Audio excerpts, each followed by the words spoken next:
자, 여기서 이제 또다시 제가 성경을 보고 읽는 법을 이야기를 합니다. 이게 구약의 중요성을 알아야 되는데요. 하나님께서 지금 아브라함한테 자꾸 이렇게 하는 것, 그리고 창세기 내용들의 가장 주된 것들이 어떤 사상들입니까? 오경의 제목이 뭐가 가장 합당한가 했을 때 고든 외환 같은 사람은 기다림이라고 했죠. 그러면 기다림이라는 것은 무엇이 전제되어 있습니까? 약속이 전제되어 있는데 결국 기다리게 만드는 주체가 누굽니까? 하나님이거든요. 그러니까 신론들이 계속 나오고 있는 거예요. 그러면서 여기에서 하나님을 아는 지식, 성부에 대한 지식을 우리가 굉장히 많이 구약에서 발췌해 나가야 됩니다. 그리고 난 다음에 신학을 통해서 삼일체 하나님을 갖다가 명확하게 알 수 있는 거거든요. 그러니까 여기는 삼일체 하나님, 삼일체인데 한 분이신 하나님. 그러니까 이제 성부가 뭔가 모르지만 주체가 되는 듯한 그 하나님에 대한 것들이 가득 차 있습니다. 그걸 지금 하나님을 아는 지식을 계속 또 주입시키고 있습니다. 그리고 또 무엇을 주입시키고 있습니까? 인간의 능동적 수동성. 이게 무슨 말인가 하면 인간이 하나님에게 이끌림 받아 나가죠. 그런데 이게 기계적으로 이끌림 받아 나간다, 이 생각을 왜 버려야 되는가 하면 인간이 이끌림 받는 기본적인 요소들이 어린 아이를 손잡고 가는 요 모습하고 비슷하게 닮아 있습니다. 어린아이 손잡고 가는 것은 나중에 크면 혼자서 가게 만들려고 하는 이 개념들, 이게 무슨 말인가 하면요, 우리가 전적 타락의 죄인이죠. 그게 선한 것을 할 수가 없기 때문에 하나님께서는 지금 계속 선하신 것을 이야기한단 말이죠. 인간은 선한 것들이 상실됐어요. 그런데 하나님께서 계속 선한 것을 이야기하고 계신다. 그 하나님 지식이나 우리가 의인의 개념을 자꾸 이야기를 하는 거예요. 전적 타락한 인간을 지금 이야기를 하는 겁니다. 전적 타락한 인간을 계속 이야기하면서 하나님께서는 무엇을 말씀하고 계십니까? 그래, 자, 니들이 구원받지 못할 니들을 끝까지 구원하려고 하는 하나님의 의지가 나타나죠. 윌이 나타납니다. 윌, 의지, 이 윌을 할 것이다. 이 윌은 사실은 어떤 뭔가 가장 의지적인 우리가 생각을 합니다. 유언입니다. 이 유언의 개념이라는 것은, 의지적 유언이라는 것은 이제 유언의 상속의 개념들은 어떤 게 있습니까? 그냥 결정되어 버린 거예요. 그렇지 않습니까? 유언이니까 이제 더 변할 수가 없는 거예요. 그래서 언약이라고 할 때, 이 계약이라고 할 때, 테스타먼트라고 할 때 이게 유언의 개념들, 이런 걸 가지고 있는 거예요. 그런데 그리고 또 이 언약의 개념들에는 어떤가 하면 목숨을 걸고 지켜야 된다는 맹세의 맹약의 개념들이 있죠. 맹약, 맹세 정도가 아니고 맹약이에요. 서로 피로 맺은 약정이죠. 이제 이 맹약의 개념이에요. 그래서 이제 이 언약을 이야기할 때 카라트 베리트라고 하죠. 베리트 카라트라고 해도 되고, 언약을 자른다. 그 앞에 16장에 나왔던 언약을 맺을 때 소를 배를 가르듯이 언약을 자르는 거예요. 언약을 세운다 할 때 언약을 자르는 거예요. 이 언약은 이제 이 피로 맺은 약정들이기 때문에 이제 자르는 거야. 이제 이 개념들을 생각합니다. 그리고 자꾸 지금 무엇을 이야기하는가 하면 어떤 하나님이신가, 그리고 니들이 창조된 목적이 무엇인가, 그리고 또 내가 어떻게 질서를 이끌어 가는가, 어떤 거 있더라도 하나님께서 이 질서를 주관하고 계신다. 그런데 이런 걸 못 보고 이런 이야기 하죠. 하나님께서, 옛날 계몽주의 신학자들, 하나님께서 세상을 만들고 난 다음에 더 이상 관여하지 않는다. 이게 말이 안 되는 거예요. 지금 계속 간섭하시는 하나님이 나오거든요. 숨어 계시는 하나님도 나오지만요, 간섭하시는, 드러나시는 하나님이 또 나오고, 자꾸 이런 게 나오는 거예요. 그래서 신학이 한 곳에 함몰되면 안 됩니다. 그리고 이제 거기서 하나님의 짐줌이라고 하는 하나님이 자기 제한에 대한 개념도 지금 여기서 우리가 살짝 엿보죠. 하나님이 자기 제한이라는 것이 우리 인간이 잘못 접근하면 하나님이 자기 제한을 이해하는, 하나님이 자기 제한이라는 것은 우리 신학이거든 사실은요. 그 자기 제한을 잘못 이해하면 큰일 난다 하는 것을 갖다가 여기서도 또 이야기를 합니다. 그럼에도 불구하고 언제나 하나님의 뜻대로 흘러간다는 것을 우리는 알게 됩니다. 그리고 그런 걸 생각하면서 이제 요 베세를 가지고 1절을 봅니다. 아브라함이 99세가 됩니다. 이는요 13년 동안 사례가 아이를 가지지 못했음을 시사합니다. 99세가 됐으니까. 따라서 13년 동안 아브라함의 희망은 누구한테 모아졌겠습니까? 이스마엘한테 모아졌어요. 실제로 첫정은 누구한테 있겠습니까? 이스마엘한테 있어. 얼마나 귀엽겠어요. 지 새끼인데. 남 새끼도 그렇게 키우고 전부 다 귀여운데, 그죠? 이제 이런 모습들을 생각을 합니다. 자식 하나밖에 없는데, 이스마엘이 그 완전히 독자인데, 그냥 쉽게 우리 이스마엘 내치는 거 생각하면 안 됩니다. 그리고 첫정은 이삭보다도 이스마엘에게 더 들었지요? 그렇지 않습니까? 이 첫정이 확 들은 거예요. 그 보면, 그리고 나이가 늙어서 났으니까 원래 손자 보면 뿅 도는데 손자 같은, 증손자 같은 새끼니까 얼마나 귀엽겠어. 이제 이런 개념을 생각하면서 이렇게 봅니다. 그러니까 아브라함이 실제로요, 그 언약에 따라서 이스마엘을 갖다가 안에서 잘라낸다는 것, 이거 갈아탄다는 거, 이거는 굉장히 어마어마한 큰 순종이에요. 온갖 증은 다 들었을 것 아니야. 그렇지 않습니까? 이 애한테. 자, 오히려 아브라함은 이럴 수 있습니다. 아유, 자식 안 낳았으면 좋겠다. 이 자식 낳으면 이 내 새끼 이스마엘 불쌍해서 어때? 이런 거. 무슨 말인지 이게 있지 않습니까? 그렇지 않습니까? 아이고, 저 사례가 자식 안 낳았으면 좋겠다. 그 자식이 나가 사례가 막 이렇게 하면 분란 생기면 저 예쁜 저 이스마엘이 이거 어때? 뭐 진짜 나중에 불쌍해서 어때? 이런 개념들 분명히 있었을 것이다. 뭐 이건 다 이해가 되지 않습니까? 이제 그 개념 생각하고 이렇게 쭉 봅니다. 이어서 약속의 모든 면들이 강화됩니다. 그런데 무엇보다도 사라를 통한 후손에 대한 약속이 가장 강화되고 있습니다. 13년 동안 이제 사례가 또다시 아이를 가지지 못했는데, 이스마엘 놓고도. 그러니까 여호와께서 아브라함에게 나타나서라고 하는 이 장에서는 여호와 야훼라는 개인적인 이름은요, 출애굽 6장 3절에서 서여진 그걸 쓰는데요, 족장들에게 알려졌다고 하는 하나님의 이름이 있어요. 엘사다이. 보통은 전능하신 하나님이라고 하죠. 엘사다이가 쓰입니다. 여기서 엘사다이만 쓰이고 있는 거예요.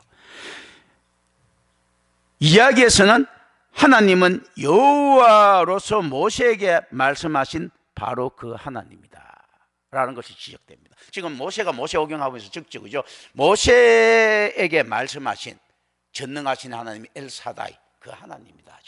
지금 요 안에서 거기 기록되어 있습니다. 250만 있지 않습니까? 사람들 다 끌고 광야에서 지금 이야기하는 거예요. 그 하나님이다. 아브라함이 지금 사례의 후손에 탄 약속들, 그리고 지금 여기 250만 있는 그 인간들, 그 놈들이 어떤 놈들입니까? 사례의 후손들이죠. 그렇지 않습니까? 그러면서 이스마엘, 그 사랑하는 이스마엘을 잘라내면서까지도, 아브라함이 그렇게 사랑했던 이스마엘을 잘라내면서까지도 우리 민족을 갖다가 지금 정체성을 세우셨다. 이 이유가 있지 않느냐라는 이야기들이에요. 이 당시 사람들이 이야기죠. 자식 하나밖에 없는데 이스마엘이 얼마나 귀엽겠어요. 아브라함한테만 귀엽겠습니까? 사라한테도 굉장히 귀여웠을 거예요. 그렇지 않겠습니까? 모든 사람한테 사랑을 받았을 거야. 그런데 그걸 잘라낸단 말이죠. 쉬운 일이 아니죠. 그런데 아브라함 당 잘라냈어요. 여러분, 가능하겠습니까? 지금 있는 지새끼 개념보다 더 어려운 겁니다. 일부 다처 시대 때 사람을 많이 넣으면 되는데, 일부 다처인데도 불구하고 애 하나야, 애 하나. 나이 100살 될 때까지 애 하나인데, 그 애가 이제 13살이야 나이 100살에. 그렇지 않습니까? 이제 13살이고, 그러니까 이게 모든 희망들, 약탈경제 사회에서 이렇게 있을 때 그 애를 낳았는데, 이삭을 낳을 때도 2명이야, 그냥요. 약탈경제에 한 방에 가는 숫자야, 그냥. 그렇지 않습니까? 그런데, 이스마엘을 내친다는 거, 이거는 어마어마한 순종이죠. 이걸 생각해야 됩니다. 여기서 아브라함이 그걸 봐야 됩니다. 이런 아브라함 같았으면 이삭 죽이는 거 어렵지 않다. 아마 이삭 죽이라는 명령보다 이게 더 힘들 수도 있습니다. 우리는 자꾸 이걸 간과하고 있거든요. 첫때, 그리고 약탈 경제 사회에서 애 2명, 지금처럼 2명 아니에요. 20명이 있어도 하룻밤이면 다 죽을 수 있는 거야. 질병 나도 죽을 수 있고요. 도둑만 나도 죽을 수 있고 다 죽을 수 있는 이런 상태야. 그런데 2명, 이제 겨우 2명 됐는데, 그 첫정들은 애를 갖다가 그렇게 떼낸다. 그리고 이 애가 이제 좀 걸어다니고 지구실 그래 남자 구실 할 만할 때 떼낸다. 이 쉽겠습니까? 남도 자기 안에서 포섭해야 되는 이걸 생각하는 거예요. 그런데 아브라함 이걸 했다. 이거는 뭡니까? 이삭 죽이는 거지 않습니까? 이거 굉장히 높게 평가하는데 지금 이게 이삭 죽이는 것보다도 더 힘든 일일 수도 있어요. 차라리 죽은 놈은 안 보면 되지만 지 자식을 남보듯이 할 것 같으면 얼마나 힘듭니까? 그렇잖아요. 이 상태 이제 이런 걸 생각하고 봅니다. 그런데 이때 엘사다이가 나옵니다. 왜 아브라함 그럼 딸른가 했을 때 엘사다이기 때문에, 이게 전능하시기 때문에. 지금 뭔가 하면 이제 재밌는 소리, 웃기는 소리예요. 기복신앙이 들어가 있는 거예요. 전능이잖아. 능력이 있다. 기복신앙이잖아요. 그러니까 뭐 많다, 막 이렇게 준다 하는 이 전능자의 개념이 옛날 훨씬 더 부각됩니다. 뭐 만약에 지금 거기 인문학이 발달될 시대일 때 있지 않습니까? 뭐 에라스무스가 있고 뭐 그때부터 인문학이 이제부터 꽃을 피우는 시대 때 뭐 전지하신 하나님이 먹어주겠지요. 이때는 전능하신 하나님이 먹어주는 거예요. 또 전지하신 하나님이 이렇게 그 인문학적 것도 뭐 먹어주시겠지, 안 그렇습니까? 그리고 죄 많이 짓고 이런 거 안 그러면 착한 일 하는 거 좋아하는 사람은 전지하신 하나님을 찾겠죠. 하나님이 봐줘야 되니까. 또 하나님 보는 하나님이 무서우니까. 저 잘난 척 하려면 하나님이 봐야 되니까. 그 전지, 전능, 전지에 이렇게 막 갖다 쓰이는 거거든요. 근데 이제 다 가지고 계신데 이게 이제 전능자 하나님이 부각됩니다. 엘사다이. 전능하신 하나님 때문에 능력이 있기 때문에 이제 이때는 이제 능력이 있어야지 새끼가 살 수가 있거든. 한 명이라도. 그 하나님께서 원하시면 100명의 새끼가 있더라도 다 죽을 수 있다. 실제 이제 그런 예들도 나타나고 그렇지 않습니까? 그런데 하나님께서 보호하시면 한 명이라도 살아갈 수 있다. 이 개념들 엘사다이가 나옵니다. 그리고 그 엘사다이의 약속이 이루어진 게 어떻습니까? 지금 모세가 있는 그 광야예요. 250만 보고 이야기합니다. 자, 이때 이스마엘 내치고 이삭 했을 때 전부 다 얼마나 불안했겠단 말이야. 지금 니들도 뭐 그때도 후기청동제 시대 때니까 지금 니들도 이렇게 될 것 같으면 애 버릴 수 있겠냐. 그런데 지금 쳐 있는 이 빽빽한 인간들 전부 다 살인자 손 아니냐. 이 아들 감격스러운 거죠. 그거는 뭐라고 똑같습니까? 애 하나 남겼다는 이야기는요, 언제든지 죽어갖고 망할 수 있다는 이야기예요. 지금 뭐하고 비슷합니까? 이스라엘 사람들이 광야에서 몰살당했을 때하고 비슷하지 않습니까? 몰살당할 것 같았냐? 야곱, 이삭을 갖다가 이만큼 자손을 갖다가 크게 만든, 아브라함의 자손을 이렇게 이삭 아들 하나밖에 없는데 이렇게 융성하게 만드신 하나님께서 니들 지금 안에서 백척 가운데 어떤 보면 서 있지 않습니까? 250만이라도 전쟁에 다 죽을 수 있는 거예요. 사실 이제 그 의미적으로는 그렇지 않습니까? 그렇더라도 그걸 없애지는 않는다. 이제 이게 민족 개념에서 하나를 봅니다. 니들이 히브리 민족, 그리고 어떤 건 선민, 이스라엘 하나죠. 여러 민족이 있어도 니들을 갖다 쓰러뜨리겠느냐. 하나님께서 보호하시면 하는 이제 이 개념을 가지고 이게 쭉 들었는데 엘사다이가 나옵니다. 그때는 전능자 하나님이죠. 모세 세대 때도 누가 필요합니까? 가나안 땅에 들어가는 게 전능하신 하나님이 필요하죠. 전지하신 하나님보다도. 그렇지 않습니까? 전능하신 하나님이 필요한 거예요. 이제 그러나 이제 저 전체가 다라는 거 맞고 이제 우리가 의미로 이야기를 하는 겁니다.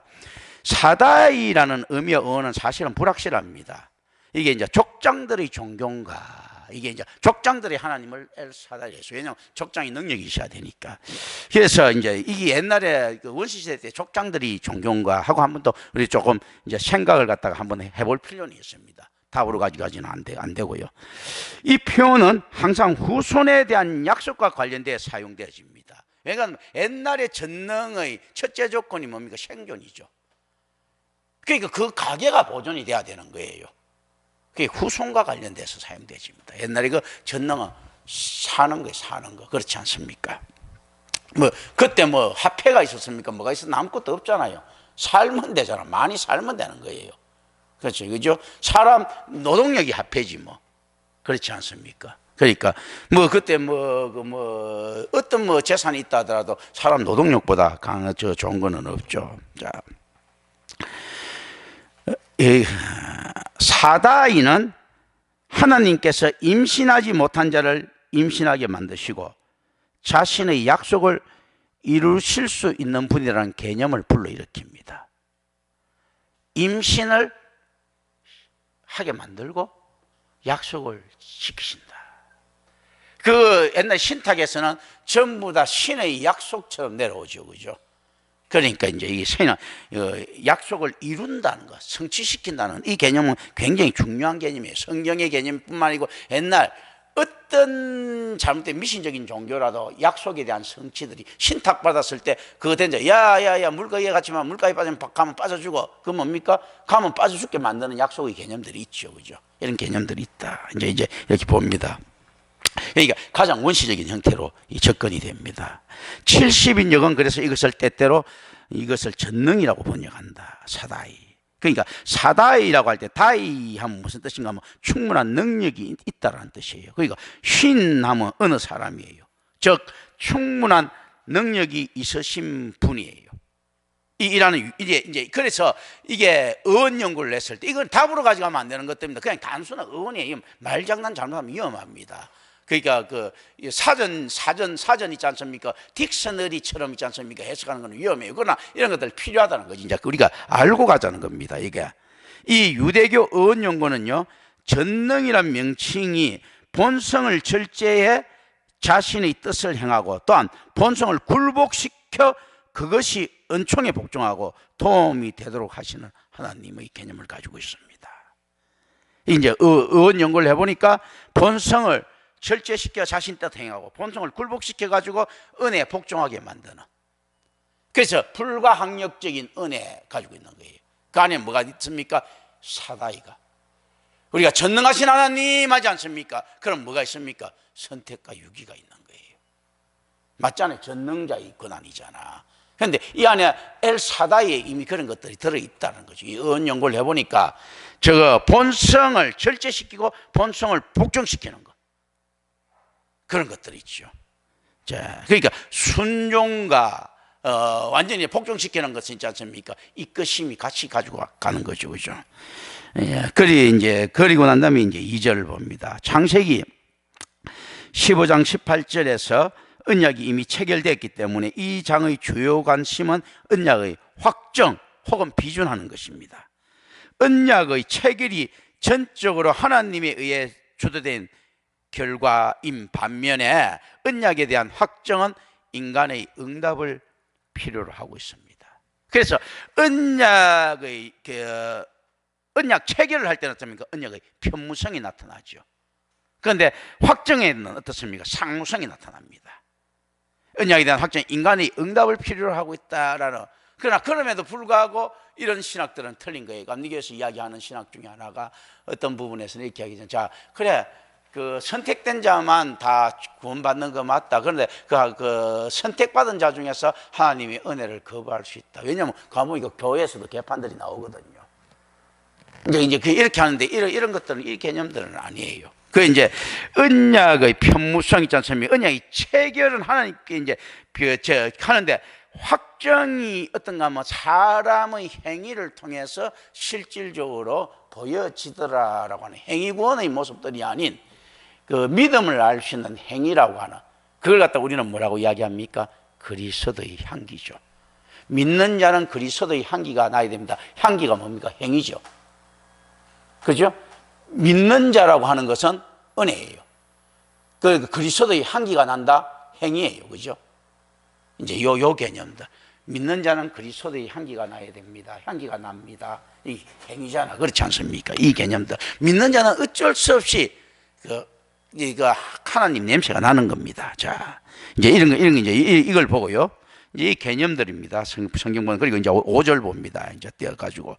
약속의 중대함은 아브라함의 이름이 아브라함으로 변화된 것에 의해 드러나고 있습니다. 고대 건동 문화에서 이름이 가지는 의미는 굉장히 중요하다고 했죠. 그 주인이 그 이름을 갖다 지을 수 있고 아담이 동물들의 이름을 짓듯이 그렇지 않습니까? 그래서 그 동물들은 인간의 주권에 놓여 있는 겁니다. 그리고 이제 부모가 자식 이름을 짓는다는 것이 사실은 그 자식이 내가 우리 부모님 소유입니까? 근데 성경은 그 개념들을 가지고 있어요. 그래서 그 안에서 그 소유기 때문에 효도해야 된다는 이 개념들이 있어요. 그런 거거든요. 요즘 그러니까 사실 많은 부분들이 성경에 많이 위배되어 있습니다, 사실은. 그런데 그 소유 개념이 어떤 개념인가 했을 때요, 종속 개념으로 보기 힘들다. 그 유대 개념에서 소유는 보석, 보배 개념이에요. 보배는 어떤가 하면 가장 큰 보배는 누구라고요? 자녀들. 이 개념입니다. 그러니까 어쨌든 소유 개념이 있습니다. 그러니까 소유되지 않는 것 중에 보배는 없죠. 자기 안에 당신 가장 귀한 것이 무엇입니까 했을 때 그 보배 개념, 소유 개념이에요. 그 가장 큰 것이 자식 개념이에요. 아유, 내가 아버지한테 뭐 아버지 소유입니까 했을 때 신앙적인 모습에서는 소유가 되는 게 귀한 겁니다. 아버지 소유가 된다. 그래, 너 내 소유야. 이 뭡니까? 나의 가장 큰 보배야 개념이 있는 거예요. 소유 중에서 가장 값진 것들. 이런 개념들, 이제 이거 의미로 이제 생각하고 가는 거예요. 어쨌든 간에 이제 그런 것들, 이제 우리가 생각을 합니다. 그 고대 근동에서 이름이 가지는 의미. 이름을 이제 가지는 자체는 내가 누구, 예를 들어 누구 A라, B다, 뭐 이렇게 이름을 딱 지어준다.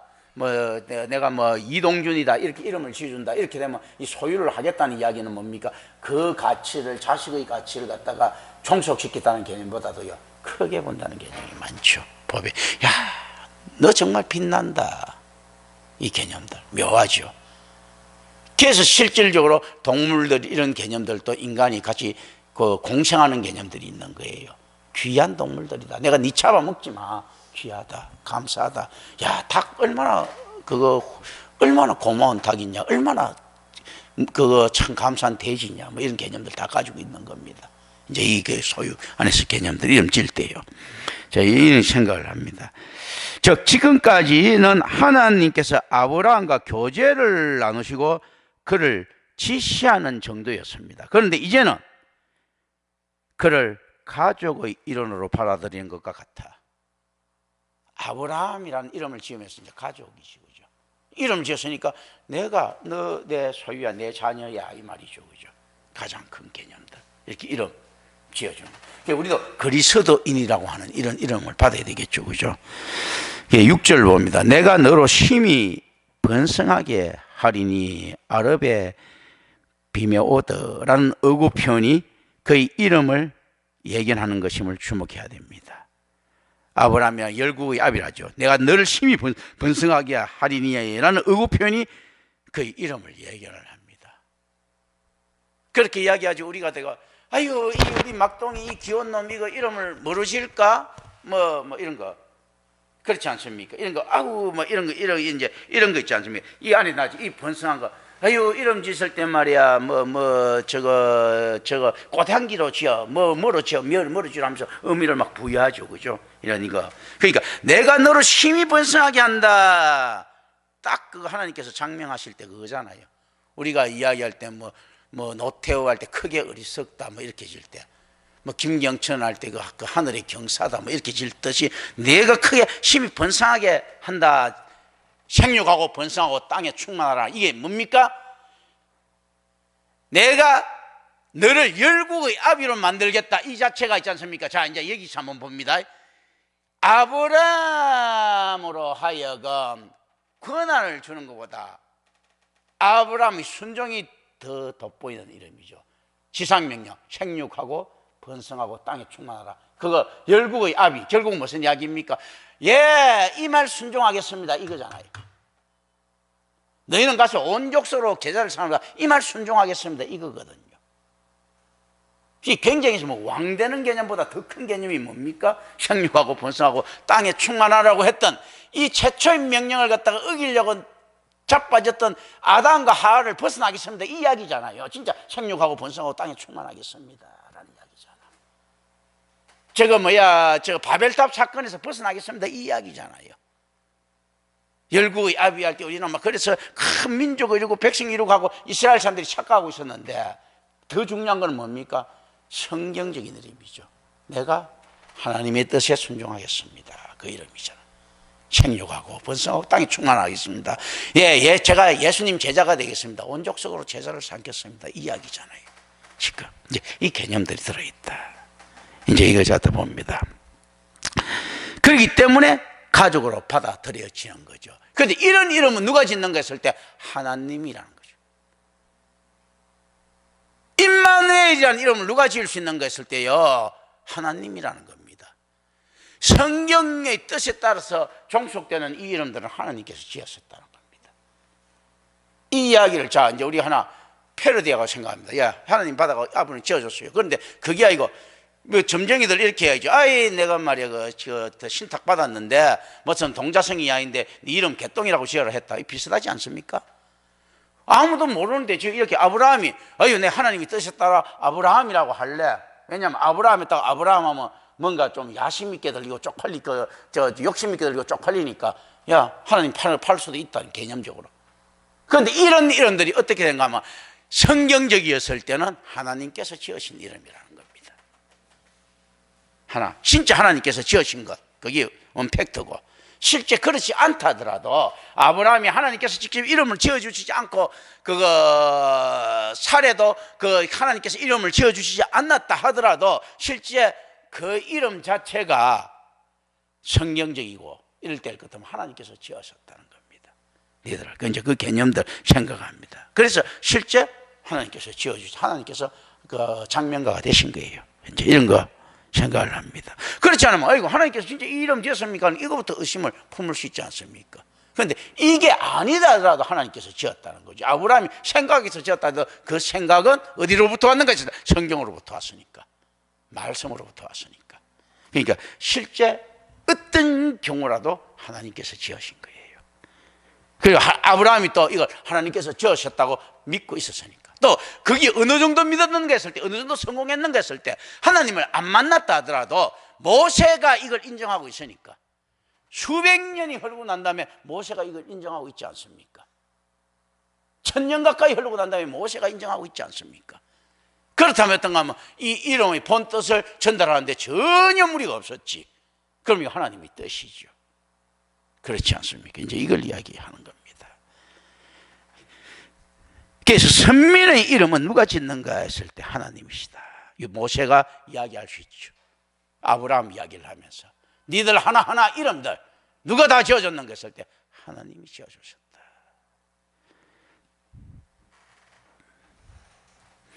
그리고 8절을 봅니다. 가나안이라고 하는 구체적으로 주어질 땅의 명칭이 언급된 것은 이 구절이 처음입니다. 내가 거류하는 이 땅, 이렇게 표현한 것은 아브라함이 이미 가나안에 오랫동안 살았지만 그가 여전히 그곳의 이방인이라는 사실을 시사하고 있습니다. 그런데 그 땅이 마침내 그들의 영원한 기업인 양도할 수 없는 그들의 소유가 될 것이다 라는 겁니다. 자, 여기서 하면 된다. 가나안이라고 했을 때 여전히 아브라함, 그러면 오랫동안 거주했지만 이방인이라 했을 때 우리는 몇 가지 가능성에 또 주목합니다. 자, 그러면 야, 아브라함이 말입니다. 여기 와갖고 이방인에서 하면서 이 정도 살 정도로 이렇게 척박하게 대우받았다 하는 요 단순한 사고 하나. 진짜 배기는 진짜 안에서 깊이 들어가면 어떤 게 있습니까? 아브라함이 시금방진 이 아브라함이라는 놈이 끝까지 자기는 수메르 놈이라고 주장하는 그거 하나. 그거 있지 않습니까? 자, 미국 국적 받아가 이제 아프리카에서 살면서, 아프리카 사람이 미국 원래 한국 사람이 좋다. 옛날에 못 살 때 저기서 미국에서 영주권 받아 국적 받아서 태어났어. 자기 아버지는 한국인인데 한국에 오고 난 미국 사람이야 하는 이 개념. 그렇지 않으면 미국에서 자기가 여기 영주권 받아 시민권 받아가 와서 여기서 나 미국 사람이야 하는 이 개념들. 이것도 아브라함이 사는 가나안 땅이 선진국입니까? 저 위에 수메르가 선진국입니까? 수메르가 선진국이잖아. 그러니까 아브라함이 이렇게 하는 거죠. 나 갈대아 우르 사람이야. 나 우르 출신이야. 우르. 이렇게 될 수 있겠죠, 그죠? 어떤 면에서 이방인처럼 계속 살았다는 것은 있죠. 아브라함 이때까지 계속적으로 수메르 정체성을 속에 가지고 있을 수도 있었다. 자, 이제 의미로 생각하는 겁니다. 그런데 하나님께서 어떻게 이야기합니까? 너 임마 다시는 미국 가서 살 생각하지만 나는 한국이 끝이야. 한국에서 아프리카에서 살아야 돼. 끝이야. 하나님께서 뭐랍니까? 야, 너 갈대아 우르 쪽에 이제 못 가. 이거 가나안 땅이 네 땅이야. 축복과 저주가 같이 있죠. 그 땅을 갖다 우리는 뭐라고 합니까? 젖과 꿀이 흐르는 땅이라고 하죠. 젖과 꿀, 어떤 이야기입니까? 고생 뼈 빠지게 해야지만이 먹고 살 수 있는 땅이라는 거예요. 말 그래도 자 저거 양치고 이래갖고 젖이 좀 나, 밀크가 좀 나, 그리고 숲이 좀 있어가기 때문에 벌치고 해갖고 꿀도 좀 나, 그리고 저거 뭡니까 석청 같은 것도 좀 있고 꿀도 좀 나. 말 그대로 젖과 꿀이 흐르는 땅. 그래서 젖과 꿀이 흐르는 땅은 있지 않습니까? 축복의 의미로도 사지만 저주의 의미로도 사용됩니다, 성경에서. 얼마나 그 젖과 꿀이 흐르는 땅보다 무슨 땅이 좋은 땅입니까? 수질이 풍부하고 있지 않습니까? 벼나 밀을 먹을 수 있는 땅이 좋은 땅이지. 고센 땅 같은 데가 좋은 땅이지. 근데 이건 젖과 꿀이 말 그대로 흐르는 땅이잖아. 그렇지 않습니까?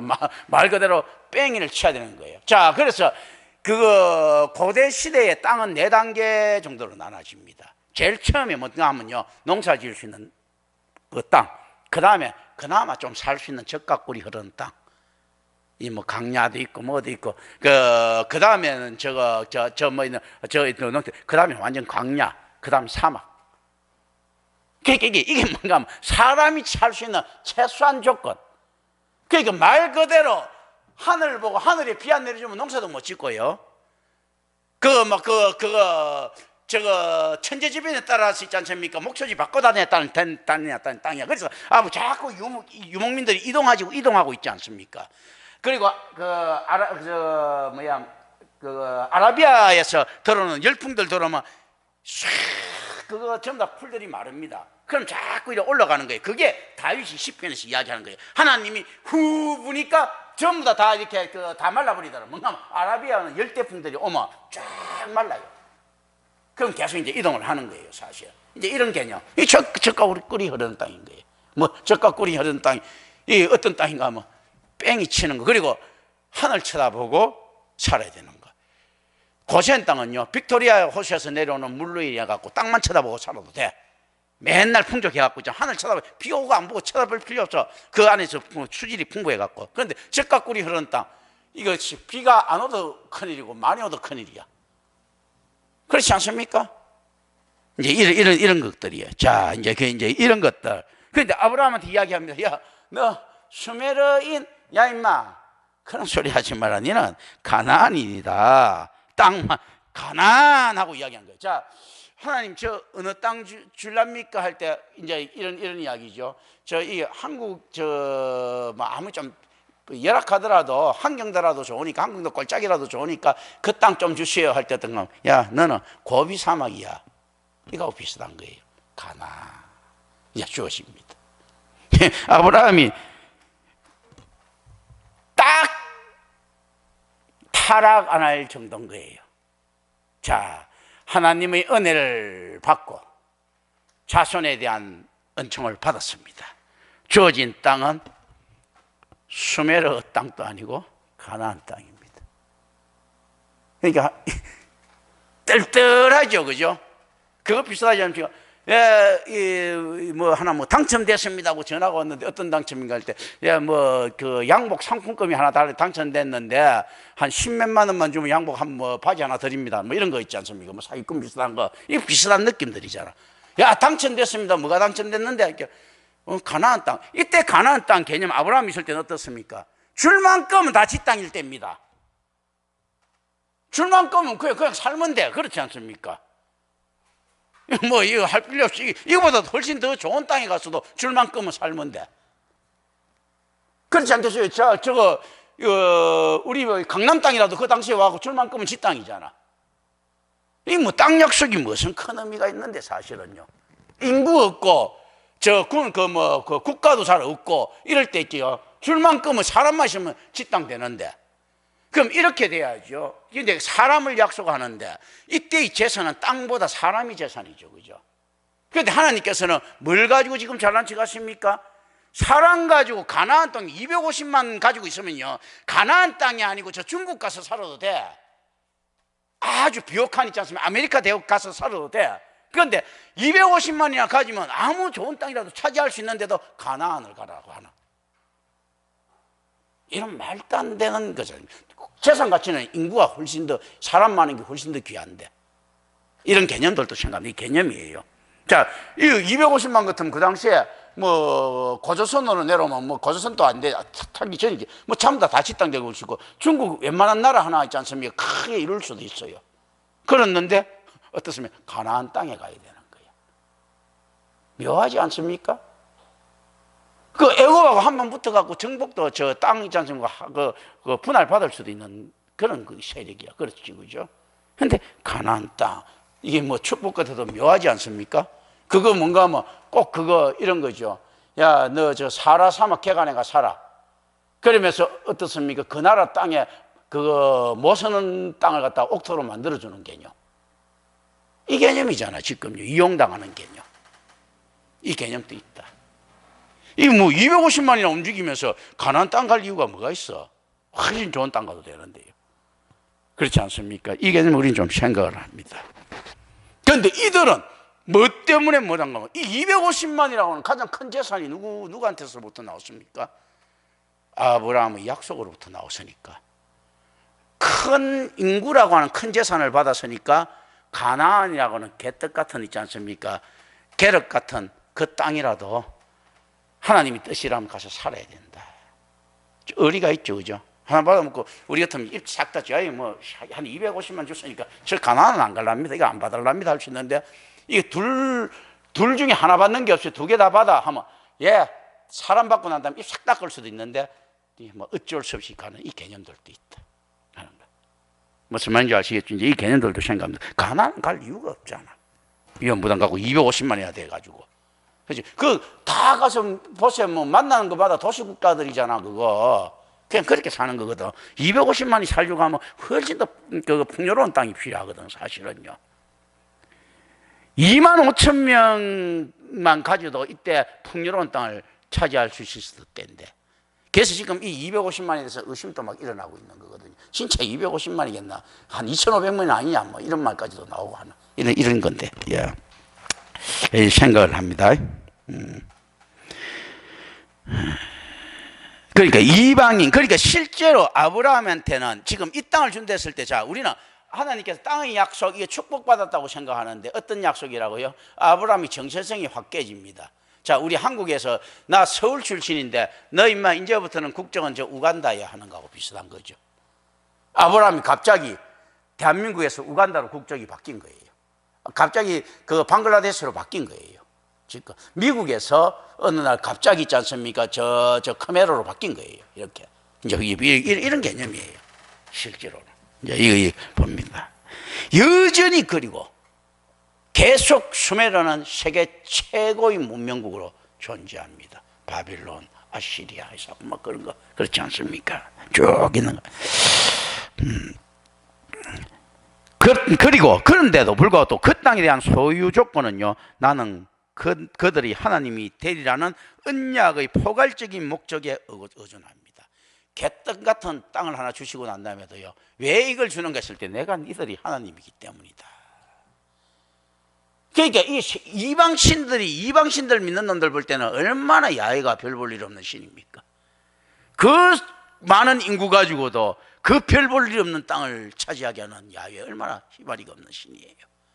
이것도 이제 좀 생각합니다. 그런데 얼마나 자신감이 넘치는 신입니까? 뭔가 하면요, 그 희발이 없는 땅에 그 많은 인구를 갖다가 그 먹여 살리겠다는 하나님이죠. 그럼 이게는 결과적으로 뭐가 있습니까? 좋은 땅에 가서 번성하는 것이 아니고 별 볼 일 없이 나쁜 땅에 가서 하나님만 쳐다볼 때 내가 니들을 살린다는 개념이죠. 사라 사막에서 1,000만 명을 갖다 살 수 있게 해줄게. 이 신이 능력이 있습니까? 그거 어디야? 호남 평야에 가서 10,000명 먹고 살게 해줄게가 능력이 있습니까?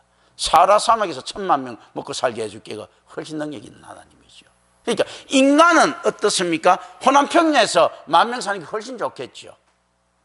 그런데 하나님이 잘난 척 하려고 하면요, 사라 산맥에서 1,000만 명이 살아야 되는 거예요. 인간이 뺑이 치든 말든 간에. 이걸 이제 쳐다봐야 되는데 다른 신들은 그걸 못 쳐다봅니다. 풍요로운 곳에서 문명을 이루고 사람이 완전히 살 수 있다고 할 것 같으면 그거는 인간의 힘으로도 됩니다. 그런데 가나안 같은 지역에서 있지 않습니까? 선민을 세울 수 있다는 것은요, 하나님의 능력 말고는 안 된다. 그 땅도 개떡 같은데 강대국에 휩싸였어요. 밑으로는 애굽, 위로는 아시리아, 바벨론, 막 그거 됐어. 그리고 또 안에서 그 페르시아, 온갖 대제국은 다 일어나. 멀리 있지 않습니까? 마케도니아 일어나가지고 있지 않습니까? 로마 이렇게 온갖 각축장은 다 돼. 별로 탐나는 땅은 아닌데 온갖 그 교통 걸로 다 지나다녀. 그렇지 않습니까? 이런 땅인 거예요. 땅은 별 볼 일 없고 시달리기는 오지게 시달리는 그런 땅. 그런 땅이잖아요, 가나안이. 거기서 산다는 것은 누가 잘난 척 하는 겁니까? 하나님이 잘난 척 하는 거예요.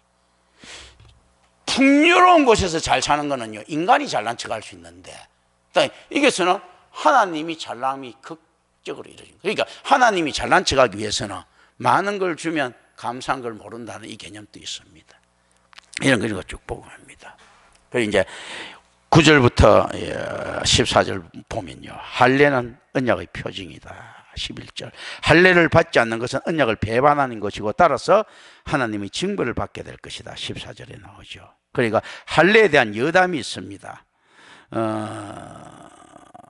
이 할례의식은 포경수술과 같은 것이죠. 그리고 고대 근동지방에서는요, 이집트, 가나안, 아랍인을 포함해서 이스라엘의 대다수 이웃들이 할례를 사실 행했어요. 이스라엘뿐만 아니고.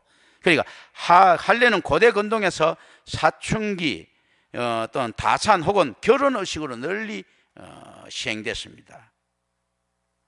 이제 그 이스라엘에 인접한 이웃 가운데요, 할례를 받지 않는 팔레스틴 사람들은 할례와 관련해서 사실 종종 비난도 받았어요. 이제 그런 걸 갖다 우리가 이제 일반적으로 합니다. 그리고 10절을 봅니다. 언약은 아브라함뿐만 아니고 전체 남자들에게 주어지고 있습니다. 그리고 여성의 할례는 일부 민족들 사이에 행해지고 있었지만 구약에서는 특별히 남자가 종교에 참여해야 한다는 것을 강조합니다. 그러나 더한 것들은 이거죠. 할례라고 하는 것은 실질적으로 자기 자손이 없다는 개념이죠. 남자가. 우리는 전부 다 남자는 그게 생식기가 없어야 되는 거예요. 우리는 다 그리스도의 신부잖아. 사실 여성의 할례는 어떤 부분에서는 바람직한 것은 아닙니다. 왜냐하면 여성은 자손이 있어야 되거든요. 그리스도의 신부가 돼야 된단 말입니다. 그리고 교회는 그 여성들로 인해서 그 돕는 배필들로 인해 가지고 그 성도라고 하는 그것들을 생산시켜내는 개념들이 있단 말입니다. 그러니까 남자는 있을 수는 없어요. 저도 그리스도의 신부의 개념이죠, 사실. 남자가 있으면 항상 이거 반역합니다. 한 산에 두 사자가 한 들에지한테 암사자를 거느리는 예는 거의 없죠, 그죠? 이런 식으로 이제 그렇기 때문에 실제 제가 모형론적으로 여러분의 이제 지금 신랑 역할을 감당하고 있어요. 여러분들은 지금 내 신부 역할을 감당하고 있고, 그런데 궁극적으로는 저부터 시작해가 전부 다 이렇게 제가 제단 앞에서 돌아서는 순간에는 전부 다 그리스도의 신부된 모습들이죠. 그래서 실제 어떤 면에서 보면 여기 있는 분들하고 이게 성도라면요, 저하고 여보동신 사이예요. 그렇거든요. 제가 모형론적으로는 참 신랑이에요. 지금 그러면 살고 있는 그 부부가 있다면 그거는 뭔가 파견인 거예요. 왜 파견한가 하면 이웃 사랑을 실천하기 위해서 파견 개념입니다. 전대라고. 그런 거거든요. 그게 내한테 잘해야 돼요. 그래서 이제 그런 개념들이 이렇게 가지고 있습니다. 그리고 이제 15절, 16절을 봅니다. 이전의 언약에서는 아브라함에게는 아들, 하갈에게는 그 아들이 미래에 대한 약속이 주어졌지만 사례는 아무런 언급도 받지 못했습니다. 이제 6절에서 아브라함에게 약속된 열국과 열왕은 사라에 의해서 나게 될 것이라고 말해지고 있습니다. 그리고 이제 17절로 봅니다. 그는 이스마엘이나 하나님 앞에 살기를 원하나이다라고 간접적으로 자신의 불신을 표현합니다. 아브라함이. 지금 여기서 이제 우리가 하나님의 짐줌에 대한 이해가 좀 필요합니다. 어떤가 하면 하나님 우리가 이런 이야기합니까? 하나님 없이 하나님 앞에 하나님은 기계신이 아니십니다. 그리고 하나님이 그리 아니하실지라도 우리가 하나님을 잘 믿겠습니다 하는 이게 있지 않습니까? 잘못된 인식 같으면 큰일 난다는 겁니다. 어떤 부분에서 하나님께서 이 이야기예요. 하나님 그래 안 해주시더라도 제가 하나님 믿겠습니다 하는 이 안에서는요, 불신이 들어가면 큰일 난다는 겁니다. 하나님이 안 해주실 때 하나님 믿는 거거든요. 그래서 어떤 분이 강구하는 기도는 올바르냐 아닌가 했을 때 사실은 올바르다는 겁니다. 그런데 어떤 강구가 했을 때 그게 아니고 이런 것들이죠. 자, 아니 하나님 강구했는데 안 이루어졌는데요 했는가? 어떤 정말로 하나님 사람이 그거 뭔가 하면 그 강구의 개념이 아닌 거예요. 안 이루어졌다고 할 것 같으면 그건 하나님의 뜻이 아닌 거예요. 하나님의 뜻은 이루어집니다. 하나님 그래 안 해주시더라도 저 하나님 잘 믿겠습니다. 이거 안 되는 겁니다. 하나님 뜻이 하겠다고 하면 되는 거예요. 아브라함 어떻게 이야기해야 됩니까? 하나님께서 하신다고 하면 당연히 됩니다 라고 이야기해요. 근데 가면 뭐 의심스러운 거 하나님께서 능력이 없어서 안 해주고 하나님 쪽팔릴까 봐 우리 그거 마야지요. 막 신실해 보이는 사람들일수록 우리도 이제 여기서 착각하면 되는, 하나님 저는 그렇게 안 해도 하나님한테 아무것도 안 바랍니다. 나도 그런 소리를 하지 않습니다. 근데 그 의미가 있어야 됩니다. 어떤 의미가 있는 거? 하나님을 지극히 신뢰, 하나님의 뜻이 반드시 이루어지는 걸 알기 때문에 내가 할 수 없다는 개념이지, 혹시 바라고 있다가 안 되는 것 때문에 하나님 쪽팔릴까 봐 하나님 봐주는 식의 강구는 안 된다는 겁니다. 오늘 많은 이들이 그렇게 하죠. 좀 된 건 그래가 어떤 거 하면 또 점쟁이처럼 안 돼도 나는 충성합니다. 되면 아유 할렐루야 뭐 이렇게 됐습니다. 또 안 되면 아유 그때 감사하죠. 그러니까 또 더 큰 걸로 주십시다. 이런 식으로 하는 거 굉장히 믿음 좋아 보이죠. 근데 그런 거 안 된다는 겁니다. 거기 안에서 불신이 깔리는 거예요. 뭐냐면 하나님이라고 하는 바지 사장을 만들어 놓고 하나님이라고 하는 정신적 기준은 있어야 되는 거야. 그런데 자기는 좀 우아하게 접근하고 싶은 거예요. 하나님께서 뭐 있든 없든 간에 안 해주면 하나님께서 내가 불만, 하나님 뜻이 있었겠지. 그리고 해주면 할렐루야 하는 이런 개념이 아니고 하나님께서 원하시는 것은 반드시 이루어진다는 겁니다. 그렇기 때문에 여기서 하나님께서 원하시는 거 있는데 아유 아니에요, 하나님 안 해주셔도 됩니다. 이거는 안 되는, 하나님께서 화를 내신다는 겁니다. 그래서 기도라는 것은, 강구는 하나님의 뜻을 더 많이 하는 거죠. 하나님의 뜻을 더 많이 알아가 하나님 안 해주셔도 됩니다. 이게 하나님 뜻이 아닌 거예요. 하나님께서 하시면 하시는 거다는 거예요. 하나님께서 안 하시면요, 그거는 하나님께서 안 하시는 게 아니고 하나님께서 안 하실 걸 왜 정했어요? 그게 아니고 내 욕심이었다는 거죠. 하나님께서 이건 안 한다, 이 이야기는 할 일이 없죠. 하나님께서는 이건 하겠다고만 이야기하시면 되죠. 안 하는 것도 구태 안 한다고 할 수가 없잖아. 근데 우리가 정해놓고 하나님께서 이걸 안 해주시는구나 이렇게. 하나님께서 왜 안 해주셔? 전능자가. 하나님께서 안 해주시는 건 없는 거예요. 우리가 생각했던 것들이지. 하나님께서 하면 그건 하시는 거예요. 그냥요. 그걸 잘 알아야 됩니다. 이제 이 개념들. 근데 이제 아브라함은 그렇게 하니까, 그러니까 아브라함이 19절 보면 하나님께서 아브라함을 매우 음하게 꾸짖으십니다. 그의 의심은 단호히 반박됩니다. 그리고 이삭이라는 구체적인 이름이 아들에게 주어집니다. 그리고 미래에 그의 운명이 제시되는 전형적인 선포 장면이 이어집니다. 이삭이라는 이름은 웃음 이렇게 하죠. 그냥 자녀에 대한 부모의 기쁨을 언급하는 것도 있고요. 또한 부모의 회의적인 웃음이 반영되어 있습니다. 우리가 웃음할 때, 자녀를 봤을 때 어떤 웃음을 가지고 있습니까? 정말로 자조적인 웃음, 기쁜 웃음 다 가지고 있죠. 그죠? 회의적인 거리고 의의가 없는 것들, 이런 걸 다 가지고 있는 거예요, 사실. 그래서 이삭이 웃음이라 할 때 위로가 된다고만 생각하면 안 됩니다. 빡치게 만드는 것도 의의가 없어 웃지 않습니까, 자식들한테. 난 같으면 저 때려 죽이기라고 하겠는데 그냥 하고 많은 이런 이 웃음도 같이 가지고 있습니다. 이삭이라는 거예요. 그리고 20절부터 21절 봅니다. 이스마엘이 기다리고 있는 전망이 아무리 눈부신 것이라 하더라도 언약은 바로 1년 뒤에 태어날 이삭으로 말미암아 이루어질 것이다. 이때 이스마엘이 얼마나 귀여웠겠어요. 아브라함이 이제 이삭 안 줘도 된다고 생각할 정도로. 그러나 이 눈부신 전망은 안 된다는 겁니다. 하나님의 이삭으로 말미암아 이루어지고, 또다시 어떻습니까? 자기가 가장 기쁜 웃음을 웃을 수 있던 이 이삭 때문에 이스마엘이, 이삭이라고 하는 이 웃음 때문에 자조적인 웃음이 나지. 이스마엘을 버려야 되잖아. 그때 이 이삭이라는 웃음의 뜻은 어떤 웃음이었습니까? 아브라함이 안 보이는 이삭 버리고 싶지 보이는 이스마엘 버리고 싶겠어요? 그리고 옛날 유목경제 시대 때 다 키워나고 그래도 성장한 이스마엘 챙기고 싶지, 아직 언제 그 홍령마마 알아가 죽을지 모르는 이삭이 더 귀하겠어요? 이런 것들을 생각을 합니다. 그리고 23절부터 27절 봅니다. 이제 마지막 절이죠. 아브라함은 즉각 할례를 실시한다. 그럼에도 불구하고 창세기 2장은 아브라함이 자신이 가족에게 할례를 행한 바로 그날이 노아가 방주로 들어간 날이나 출애굽한 날과 비교될 만한 세계사적인 전환점의 한 획을 긋는 날이었음을 강조합니다. 아브라함이 전체 가족들에게 할례했 그게 노아 방주 들어가는 거, 출애굽 들어가는 거 이 자체하고 같다라고 이야기합니다. 그리고 우리는 신약의 그리스도인들은요, 새 언약에 대한 수혜자가 됩니다. 이 개념들이 이 안에 쭉 들어가 있는 것이죠. 기도합니다. 은혜로우신 아버지 하나님 감사합니다. 우리 주 예수 그리스도 이름으로 기도드립니다. 아멘.